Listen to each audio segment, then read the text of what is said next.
छठ पूजा की सबको ढेर सारी शुभकामनाएं और साथ ही साथ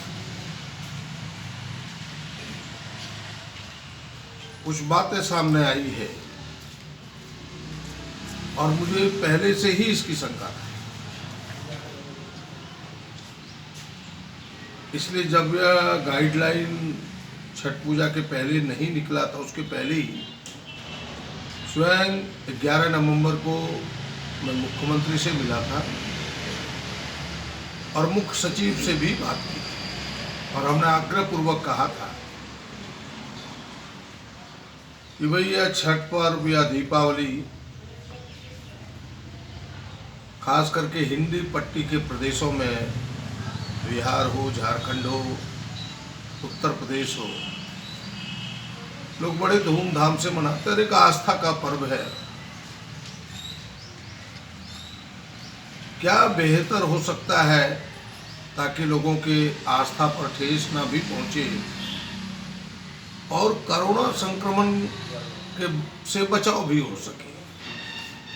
हम इतने कठोर ना हो जाए कि आम जन उसका पालन ही ना करे। लेकिन जिस प्रकार के कठोर निर्देश सामने आए और जो आम जनों में एक आक्रोश उभर के आया, लगता है सरकार को इस पर विचार करना चाहिए। मैं मानता हूं कि भारतीय जनता पार्टी तो केवल राजनीति कर रही है, लेकिन सरकार को स्वयं विचार करना चाहिए। कई बार ऐसे निर्णय होते हैं और निर्णय के बाद सरकार को लगता है कि यह निर्णय बिल्कुल उचित नहीं है, तो फिर सरकार विचार करती है। और विचार करने में कोई सरकार बैकफुट पर गई, ये बातें नहीं है। समय के अनुसार, परिस्थितियों के अनुसार सरकार परिवर्तन कर सकती है और हमें लगता है कि मुख्यमंत्री को अब स्वयं संज्ञान लेना चाहिए। इस प्रदेश के जो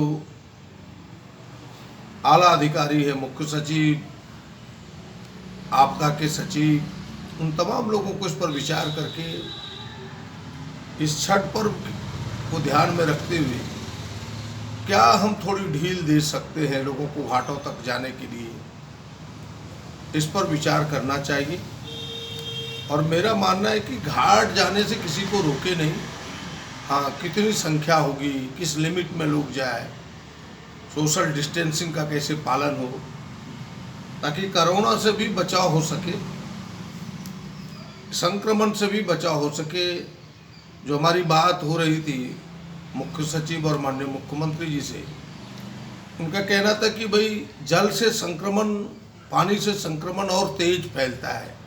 कोई एक व्यक्ति भी संक्रमित होगा तो कई लोग प्रभावित हो जाएंगे, सैकड़ों हजारों की तादाद में। तो मुझे लगता है कि इन सब चीज़ों का सामंजस्य बिठा करके इस पर विचार होना चाहिए। और मेरा इतना ही आग्रह होगा। और इस कठोर नियम में सरकार के चाहने के बाद, प्रशासन के चाहने के बाद भी हमें लगता है इस कठोर नियम का सरकार ना तो प्रशासन पालन करा पाएगी, क्योंकि आम जन इस आस्था पर रुकने वाला नहीं है। वो छठ घाट तक जाएगा, हम चाह करके भी उन्हें नहीं रोक सकते। तो इसके बीच के रास्ते क्या है, सरकार को पुनर्विचार करना चाहिए। और आज सारी पार्टियों ने, जो राजनीतिक दल है, चाहे कांग्रेस हो, चाहे झारखंड मुक्ति मोर्चा हो, अन्य तमाम दल हो, सबने आज एहसास किया है कि भाई इसकी ज़रूरत है इस पर पुनर्विचार करने के लिए। इसलिए मेरा सीधे मुख्यमंत्री जी से आग्रह होगा। वैसे मैं प्रयास करूंगा पुनः आज बात करने का, अगर उनसे बात हो जाती है तो ज़रूर आग्रह करेंगे, वरना सार्वजनिक रूप से आग्रह होगा कि वो इस पर विचार करें, ताकि हम संक्रमण से भी बच सकें और लोगों की आस्था पर भी ठेस ना हो।